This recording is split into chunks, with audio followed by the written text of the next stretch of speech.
theatre, film, TV and more. Suzy Wrong reviews it all on Joy Drive with Em and Warren. Suzy Wrong, good afternoon. Good afternoon, Warren. After watching this week's program, I want to ask you, on a scale of 1 to 10, how kinky do you think you are? Oh, 10. Congratulations. Good for you. Well, after our conversation we had a couple of weeks ago, and you've got, what was that strap thing hanging up in your bedroom? I've got a whip next to my bed. That's right. I would love to see the men walking into your house before and then walking out after. Barely walking. After Suzy Wrong's finished with them. So what's your scale out of 1 to 10? You can't ask a lady a question like that. Suzy, we are going to talk today about American Horror Stories streaming on Binge. Tell us about it. It is 1981 in New York City. Not only is AIDS about to wipe out a big percentage of the gay community, in the new American Horror Story streaming on Binge, a serial killer is on a rampage in the BDSM underground.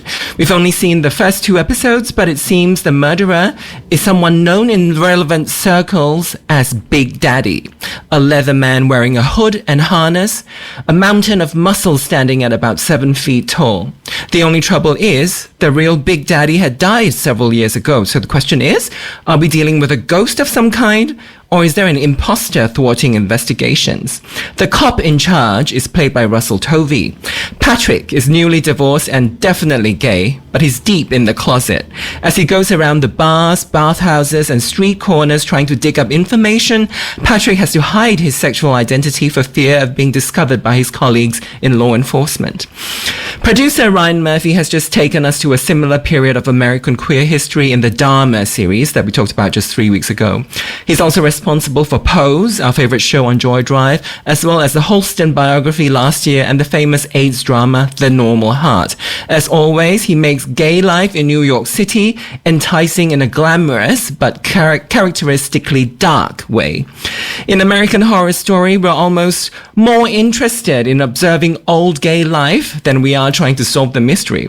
We haven't gone very deep into the story yet, but they seem to be drawing parallels between AIDS and the serial killer, which is an intriguing way of telling a horror story that queer audiences should find rather appealing.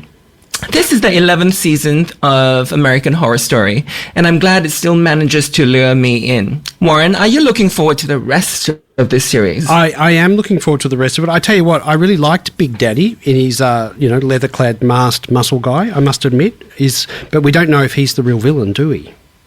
No, we don't know. I mean, it's still setting up. It's still very early on, even though they've generously given us 2 episodes. It's still very early on. There are lots of questions. I guess the point of it is that they're setting up lots of questions, so we sort of get hooked to the series. Now, I do. You're right, Suzy. I think it's really good that there's lots of gay characters in this series, and we are going back to 1981, which is, I guess, is the very beginning of the whole AIDS crisis, isn't it? And you're right, there's parallels to this, and I think the parallel for me was that I'm getting from watching American Horror Story, NYC, is that our lives, or LGBTIQ lives, are expendable, particularly by, the officials in the city and by the police.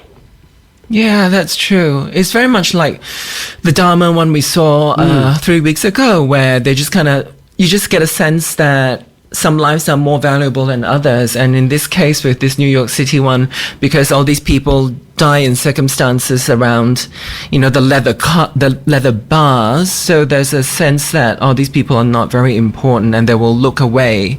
And then therefore the serial killer is able to do what he wants to do.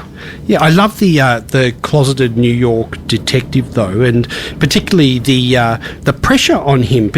Working in the police force, he's got that whole peer group pressure versus the respect for the victims of the gay hate crime out there, and he's really trying to juggle the two of them, isn't he?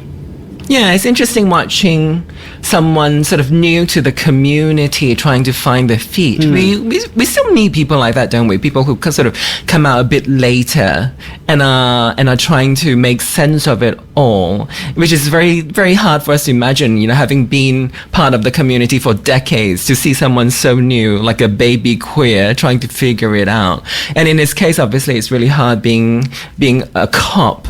This is reminiscent of a movie from that time called Cruising, that Al Pacino had starred in, where he was an undercover cop going to sort of the seedy leather gay scene. But obviously, it was an anti-gay time, and it was a pretty homophobic film of him doing these investigations that are very similar to what we are watching now on American Horror Story NYC.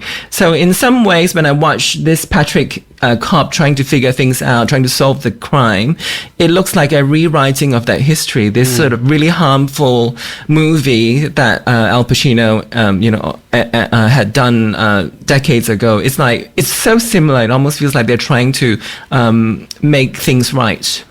We are chatting to Suzy Wrong about American Horror Story New York City, which is streaming on Binge at the moment. When I think, Suzy, about, a few weeks ago we reviewed Dharma, I'm finding that this is, this is much less gory than what that was, but it's also less gory than previous seasons of American Horror Story. And I feel like, in some ways, I know we've only seen 2 episodes, but it's missing that supernatural, suspense sort of element to it. That's something that I'm not feeling in it just yet, but it is only 2 episodes in, and maybe that is, still coming, but it's nothing like, Murder House or Asylum or anything like that. Yeah, I agree with you. I was very surprised with this. I felt like it was very different. Yeah. Not just that it was less scary. They do set up, obviously, all the murders and stuff, but a lot of attention has been put into characters, which is not usually what we get from the American Horror franchise. There's so much care and going into so many different characters, and I thought they were done really well. Like the drama of it was structured really well, but it felt a bit off-brand for the horror story thing. And also, I feel like for the first time, they are almost disregarding straight viewers. I was really surprised by that, because they always had queer qualities to it, but they always kind of put us on the side almost for fear of losing the general audience. But this time it feels like it is so unapologetically gay, and it makes me think, are straight people gonna watch it and sort of get into it? But then I was thinking, maybe it's not about straight or gay or queer, maybe it's about how kinky you are, which is why I asked you the question at the start. Yeah. Well, Suzy, you know what? Who I am missing? I'm missing Sarah Paulson, though, and I know she hasn't been in it for a while. But I don't know. After she's probably not Big Daddy. She's not Big Daddy. That's for sure.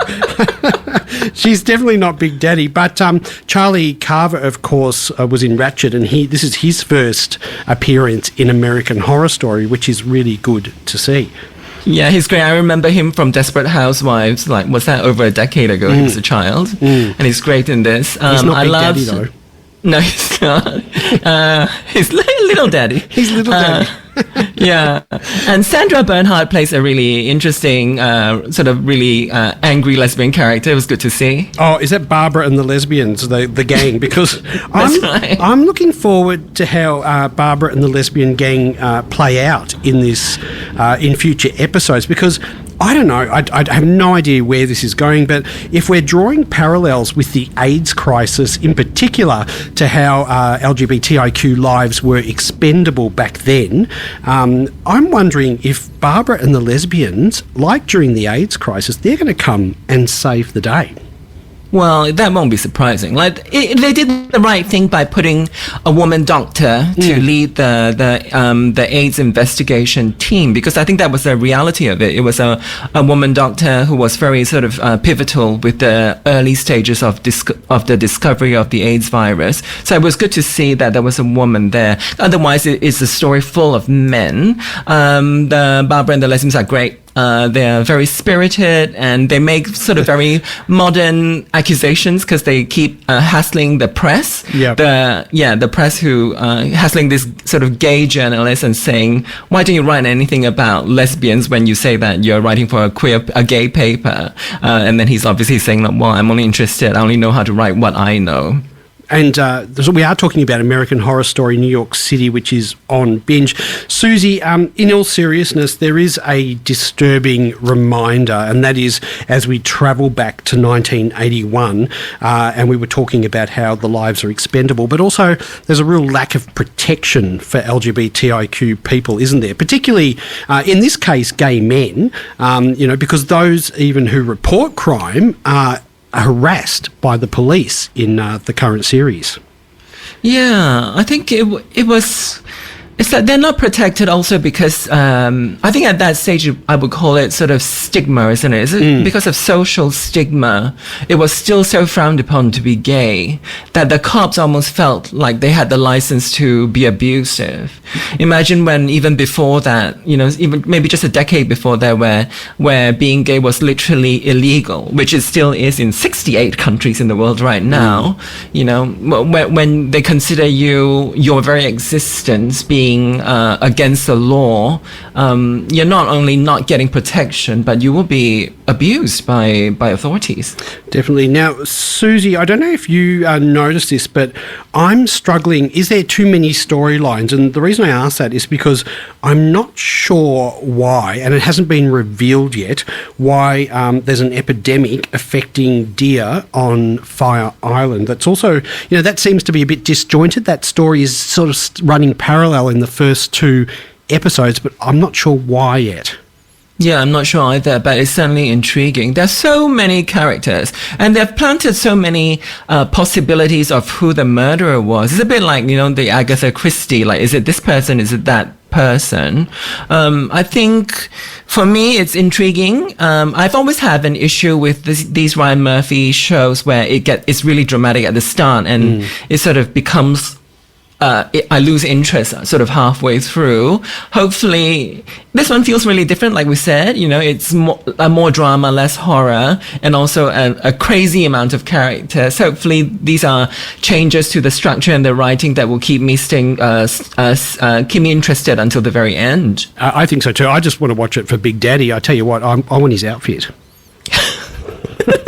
Which is barely anything, right? He was just wearing leather pants, a harness, and a hood.